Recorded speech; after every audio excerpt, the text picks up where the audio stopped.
ప్రతి విషయంలో కూడా మన గురించి మనం గొప్పలు చెప్పుకోకుందుము అని మాట్లాడుతూ ఉన్నాడు. అంటే మనమే గొప్పలు చెప్పుకునే వారంగా ఉండకూడదని అపోస్తలుడైన పౌలు మొదటి మాటలో సెలవిస్తూ ఉన్నాడు.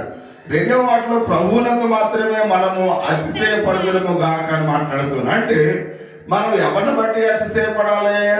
ప్రభువునందే అతిశయపడాలి. అతిశయపడటం అంటే అర్థం ఏంటి? అతిశయపడటం అంటే నేను బాగా బైబిల్ చదువుతానని మనం అది గొప్పపడటం కాదు. నేను దేవుడిచ్చిన జ్ఞానం బట్టి బాగా బైబిల్ చదవగలను అనేది ప్రభువుని బట్టి మనం అతిశయించడం. మనకు మనమే అతిశయించడం అంటే ఏంటి? నేను బాగా తెలివైన వాడిని, నేను బాగా బైబిల్ చదువుతాను అనేది మనకు మనమే అతిశయించడం. అందుకనే బైబిల్ గ్రంథంలో ఈ రెండు మాటలు కూడా మనం చూసినట్లయితే క్లుప్తంగా మనం తెలుసుకుందాం. కాబట్టి మనం ఏమాత్రం కూడా గొప్పలు చెప్పకూడదని పౌలు గారు సెలవిస్తూ ఉన్నాడు. మనకు మనమే మన జ్ఞానాన్ని బట్టి అతిశయపడకూడదని పౌలు గారు సెలవిస్తూ ఉన్నాడు.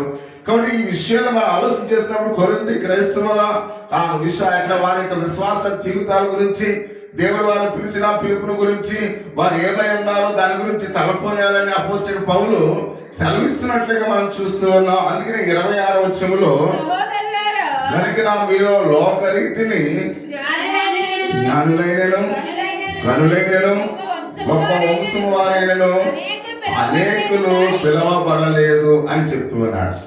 ఒకసారి ఇక్కడ మనం అందరం కూడా ఇక్కడ చేరి ఉన్నాం. కాబట్టి దేవుడు మనల్ని ఎందుకు పిలిచాడు అని ఒక ఆలోచన మీలో కలిగి ఉన్నాను ప్రియమైన వాళ్ళు. కాబట్టి మీరు అందరూ కూడా ఇక్కడ ఉండడానికి గల కారణం ఏంటి? ఒకవేళ కొరింథీ సంఘములో ఉన్నవారు తమ్మును బట్టి తాము అతిశయపడుతున్నప్పుడు వాళ్ళ గురించి చెప్తున్నాడు.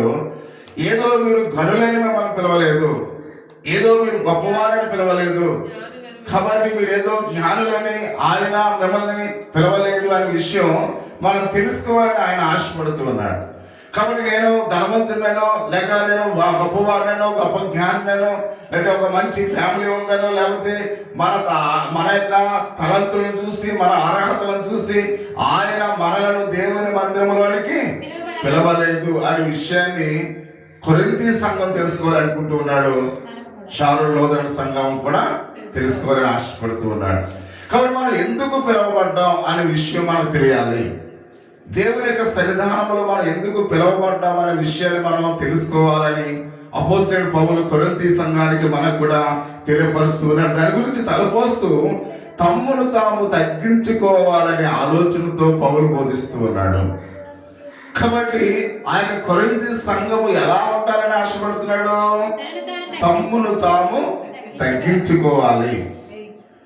కాబట్టి ప్రతి విషయంలో కూడా చిన్న పిల్లలైనా, పెద్దవాళ్ళైనా, వృద్ధాత్మలో ఉన్నవారైనా, దేవుని మందిరములో ఉన్న ప్రతి ఒక్కరు కూడా దేవుని ఎదుట మనము తగ్గించుకోవాలి ప్రియమైన వాళ్ళ. కాబట్టి అందుకనే ఈ యొక్క విషయాన్ని కొరింథీ సంఘానికి తెలియాలి. అలాగే క్రైస్తవ విశ్వాసులుగా మనకు కూడా ఈరోజు ఈ మాటలు తెలియాలి. కాబట్టి మనం అందరం కూడా ఎలా ఉండాలి? దేవుని మందిరంలో తగ్గించుకోవాలి అని అపోస్తలుడైన పౌలు సెలవిస్తున్నట్టుగా మనం చూస్తూ ఉన్నాం. కాబట్టి తగ్గించుకోవాలని పౌలు యొక్క ఉద్దేశమైనట్లుగా మనం చూస్తూ ఉన్నాం. అందుకనే అంటే లోకరీతి చూడగా వారు అతిశయపడడానికి కారణము లేదు. ప్రియా సహోదరి సహోదరుడు, ఒకసారి నువ్వు అతిశయపడడానికి అసలు ఏ కారణం కూడా మనలో లేదు. ఎందుకు లేదు? మన గొప్పవారమైనా లేకపోతే గనులైనప్పుడు కూడా, కాబట్టి మనకున్న ధనాన్ని బట్టి, మనకున్న ఆస్తిపాస్తులను బట్టి దేవుడు మనల్ని ఇక్కడికి పిలవలేదు కనుక, కాబట్టి దేవుని యొక్క పిలుపును బట్టి మనం ఎక్కడున్నాం కనుక, దేవుని కృపను బట్టి మనం ఎక్కడున్నాం కనుక మనకు మనమే అతిశయించుకోవడానికి ఏమైనా కారణాలు ఉన్నాయా? ఏ కారణము లేదు అనే విషయాన్ని పరిశుద్ధ గ్రంథములో చాలా తేటతెల్లగా వ్రాయబడినట్లుగా మనం చూస్తూ ఉన్నాం. ఈ లోక జ్ఞానము ప్రఖ్యాతి గల వారి యొక్క వంశంలో ఉన్నవారైనప్పుడు కూడా వారు ఎంత మాత్రం కూడా అతిశయించకూడదు అనే విషయాన్ని మనం చూస్తూ ఉన్నాం. ఎందుకంటే ఆయన అంటూ ఉన్నాడు, చెప్పవలసినటువంటి వారిపై దేవుని కటాక్షము ఉందని ఒకవేళ నువ్వు అనుకోవచ్చు ప్రియమైన వాళ్ళ. చాలా మంది ధనవంతులు, ఎందుకంటే కొన్ని యాత్రా స్థలాలకు మనం చూస్తున్నాం, కొన్ని ప్రాంతాలకు మనం చూస్తూ ఉంటాం. అంటే అక్కడికి వెళ్ళేవారే గొప్పవారుగా, కాబట్టి దేవుడు వారికి ఆ కటాక్షాన్ని చూపించాడని ఒకవేళ మనం అనుకోవచ్చు. ఇప్పుడు బెత్లెహేము వెళ్ళాలంటే, యెరూషలేము వెళ్ళాలంటే, మనము కొన్ని మహానగరాలకు వెళ్ళాలంటే అది ఆ సామాన్యులకు సాధ్యమాది సామాన్యుడికి సాక్ష్యం కాదు. కొంతమంది యేసుక్రీస్తు వారు ఎక్కడైతే బాప్తిజం పొందాడో ఆ పొందిన ప్రదేశానికి వెళ్ళి బాప్తిజం పొందిన వారు కూడా చాలా మంది భక్తులు ఈ లోకంలో ఉన్నారు. అంటే వాళ్ళు వాళ్ళని చూస్తే మనం ఏమనుకుంటాం, వాడు చాలా ధనవంతుడు కనుక, చాలా గొప్పవాడు కనుక యేసయ్య ఎక్కడైతే బాప్తిజం పొందాడో అక్కడికి వెళ్ళి బాప్తిజం పొందాడు అని మనం అనుకుంటాం. ఆ ప్రదేశాన్ని సందర్శించారు మనం అనుకుంటాం. అంటే దేవుని విషయంలోకి వచ్చేసరికి ఏవి కూడా మనం అతిశయపడ వీలు లేదు అని పరిశుద్ధ గ్రంథంలో చాలా తేడతెల్లగా వ్రాయబడినట్టుగా మనం చూస్తూ ఉంటాం. అంటే వాళ్ళని మనం చూసి కాబట్టి వీళ్ళు గొప్పవాళ్ళు కనుక వీరు ఆ యాత్రా స్థలాలకు వెళుతూ ఉన్నారని మనం చెప్పుకుంటాం. అయినప్పుడు కూడా పరిశుద్ధ గ్రంథంలో అపోస్తలుడు పౌలు అన్నాడు, వాటిని బట్టి కూడా మనం అతిశయపడడానికి వీలు లేదు అని పరిశుద్ధ గ్రంథంలో చాలా తేడతెల్లగా రాయబడినట్టుగా మనం చూస్తున్నాం. బైబిలు సామాన్యులైన వారిని, సామాన్యులు అంటే ఏంటి, ఏమీ లేని వారు అంటే ఆ పూట ఉండి లేని స్థితిలో ఉన్నవారు, సరైన వస్త్రాలు ఉండి ఉండక ఉన్నవారు సామాన్యులు అంటే వారికి సరైన వస్త్రాలు కూడా ఉండవు. కాబట్టి సామాన్యమైన జీవితాన్ని 1-2 జతలతో వాళ్ళు జీవితాన్ని గడుపుతూ ఉంటారు. మనకైతే కొంతమందికి 100 చీరలు ఉంటాయి, 150 చీరలు ఉంటాయి, 20 జతల బట్టలు ఉంటాయి. పురుషులకి అయితే మనకైతే అసలు లోటు ఉందా?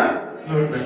పూర్వదినాల్లో మనం చూసినట్టు మా యొక్క పితరులు ఆ కాలంలో రాత్రి రాత్రి ఉతికేసుకుని ఆరేసి తెల్లారి అయ్యే బట్టలు వేసుకునేవారు.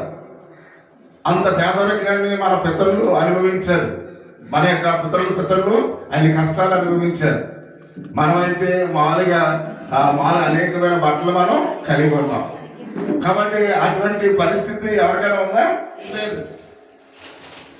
చాలా మంది మామూలుగా పరక్కెళ్ళి పరగేరుకుని వేసుకొచ్చిన ఆ పరగను మళ్ళీ కాళ్ళతో తొక్కి మరలా ఆ ఇంట్లో ఒక ఇంటి మూల ఏదో ఒక రాయికి కణం ఉండేది, దాంతో దంచి అవి అనవనుకునేవారు. అసలు అలా చేస్తే అసలు ఎవరైనా కాపురం చేస్తారా మీరు? ఏమా గ్యాస్ లేకపోతేనే వంటలకి తెచ్చేసుకుంటున్నారు భోజనాలు. గ్యాస్ ఒక గంట లేట్ అయితే వంటలకు వెళ్ళిపోతున్నారు. కానీ పూర్వ దినాల్లో మా యొక్క పితరులు అంటే మా తల్లిదండ్రులు వాళ్ళ కాలంలో పొలం వెళ్ళి పరగెరుకొచ్చి అనవనుకున్న పరిస్థితులు మీకుంటే ఉంటారు మీరు? ఎవరైనా మీ అత్తగారు అమ్మ వెళ్ళి పరగెరుకురా భోజనం అంటే ఉంటారా మీరు? ఉంటారు. కలంలోకి వెళ్ళి మామూలుగా ఇదివరకు అంటే పూర్వ దినాల్లో ఆ కలంలో ఒడ్లు తెచ్చి అక్కడ పోసి గొడవలు చుట్టి మామూలుగా ఆ ఒడ్లకి అనేవారు అనమాట. అంటే ఆ ఒడ్లేమో తనకు అంటుకుని బెడ్లేమో అక్కడ ఉండిపోయి ఇలా ఎవరైనా చేసిన వాళ్ళు ఉన్నారు ఇక్కడ? నేను చేశాను. అర్థమవుతుందా? అంటే అంత కష్టం, అంత సామాన్యమైన పరిస్థితుల్లో చాలా మంది ఉండేవారు. ఆ విధంగా జీవించేవారు. కరెంట్ ఉండేది కాదు, వర్షం వస్తే ఇల్లంతా వర్షమే, తాటేకులు ఆ గాలిదుములకు తాటేకులు వేసిపోయి. ఇప్పుడైతే తాటేకులు లేని ఇంట్లో మిమ్మల్ని పెడితే మీరు ఉంటారా? అమ్మా ఫ్యాన్ లేకపోతే ఒక రోజు నిద్ర పడుతుంది మీకు? అంటే దేవుడు మిమ్మల్ని ఎంతగా ఆశ్రయించాడు ఒకసారి ఆలోచించాడు. మీ పితరులు, మీ అత్తయ్య గారు, మీ మామగారులు పడ్డ కష్టమే పడకుండా దేవుడు మిమ్మల్ని ఆశ్రదించాడు. కాబట్టి సామాన్యులు అంటే వారు ప్రియమైన వారు, కష్టాన్ని సుఖాన్ని అనుభవిస్తూ ఆహారం అన్నా లేకపోయినా ఒక ఆయన అందరికన్నా ముందు లేసిపోయి తాటికి ఆ మాలుగా క్యారేజీలు పట్టుకెళ్తారు కదా పొలం, అందరికన్నా ముందు లేసిపోయి అందరూ ఇక్కడ భోజనం చేస్తుంటే ఆ తాటి చెట్టు దగ్గరికి వెళ్ళి భోజనం చేసేవాడంట.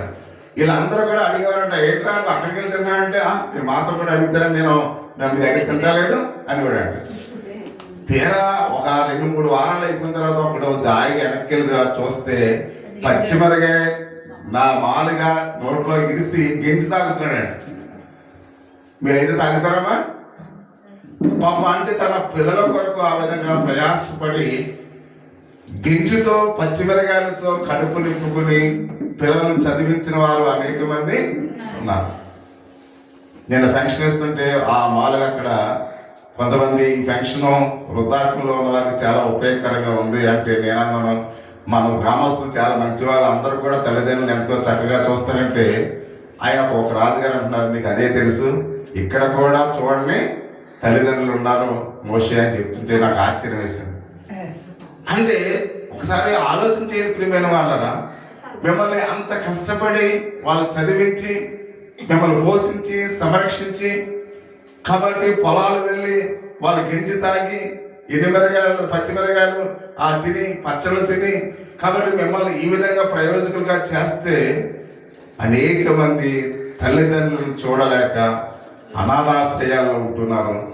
ఇక్కడే వాళ్ళు తిని తినక ఉంటూ ఉన్నారు. అటువంటి దౌర్భాగ్యమైన జీవితంలోనికి ఉన్నవారే సామాన్యులు ప్రియమైన వారు.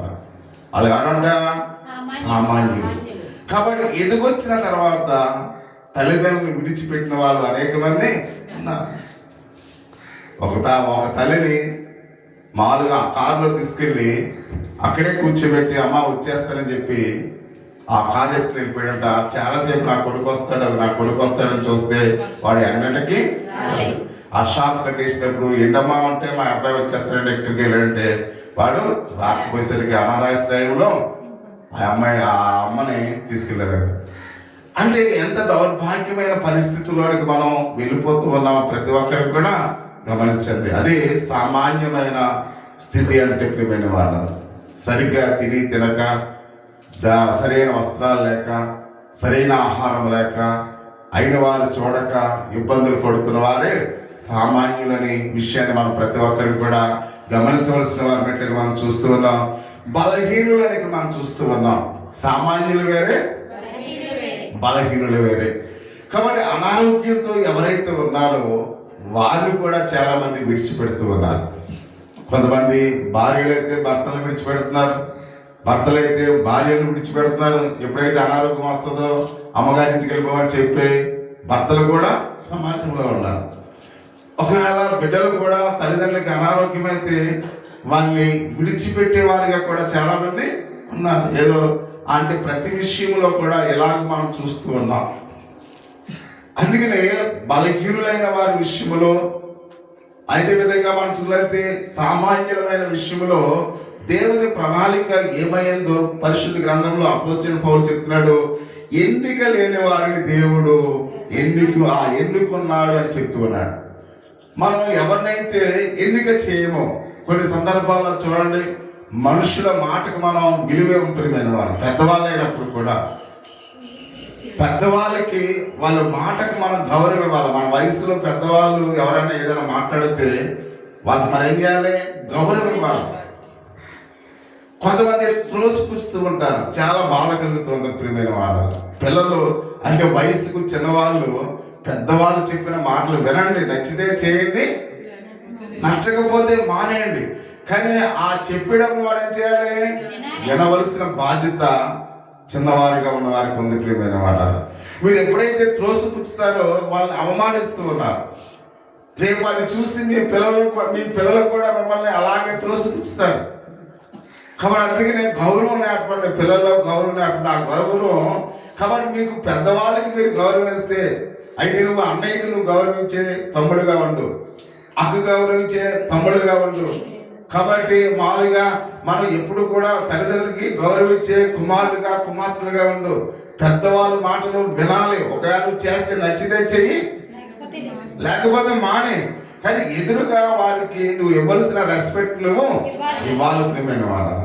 కాబట్టి అందుకనే ఎన్నిక లేని వారుగా ఎవరైతే మనము తృణీకరిస్తామో, ఎవరినైతే మనం అవమానిస్తామో, ఎవరినైతే వారి యొక్క మాటలు మనం పట్టించుకోమో, వారి గురించి పరిశుద్ధైన పౌలు చాలా మంచి విషయాన్ని ఇక్కడ చెప్తున్నట్టుగా మనం చూస్తున్నాం. అతిశయించే నిష్ప్రయోజనమైన విషయం తెలియజేసి క్రమంలో దేవుడు ఇలా చేస్తూ ఉన్నాడు. ప్రియ సహోదరి సహోదరా, 27 నుంచి 29 వచనాల్లో మనం చూస్తూ ఉన్నాం. ఎలా తెలియజేస్తున్నాడు మనం చూద్దాం. కనుక ఏ శరీరయు దేవుని ఎదుట అతిశయపడుకున్నట్లు జ్ఞానులను సిగ్గుపరచుటకు లోకములో ఉండు వెర్రివారిని దేవుడు ఏర్పరచుకుని ఉన్నాడు. అంటే ప్రియమైన వాళ్ళని ఆయన సెలవిస్తూ ఉన్నాడు.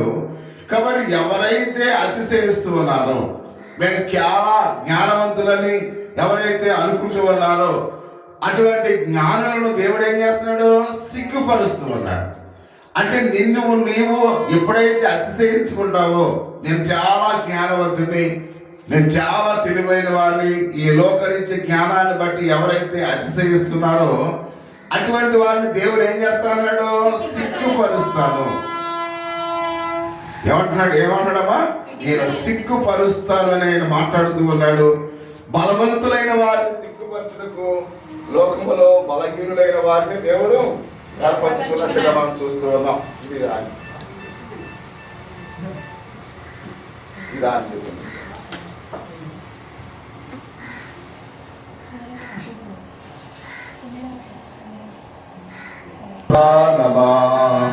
దేవుని నిరీక్షణ ఇచ్చి ఆయనను స్తుతింతున్న ప్రాణమా. ఇక్కడ మనం చూస్తూ ఉన్న ఆయన అంటున్నాడు, బలవంతులైన వారిని సిగ్గుపరచడానికి లోకములో ఉన్న బలహీనులైన వారిని దేవుడు ఏర్పరచుకుని ఉన్నాడు. ఎన్నిక లేని వారిని ఆ వారి యొక్క వృధా చేయటంలో లోకములో నీచులైన వారిని, తృణీకరింపబడిన వారిని, ఎన్నిక లేని వారిని దేవుడు ఏర్పరచుకుని ఉన్నాడు. అంటే ప్రియా సహోదరి సహోదర, ఈ లోకములో ఎవరినైతే మనం తృణీకరిస్తూ ఉన్నామో, ఎవరినైతే మనము ఎన్నిక చేయలేకుండా ఉన్నామో అటువంటి వారిని దేవుడు ఏం చేస్తున్నాడంట? ఏర్పరచుకుంటూ ఉన్నాడు. కాబట్టి అందుకని మనం అతిశయపడకూడదు. ఈ లోకంలో కూడా ఎవరు కూడా అతిశయపడకూడదు.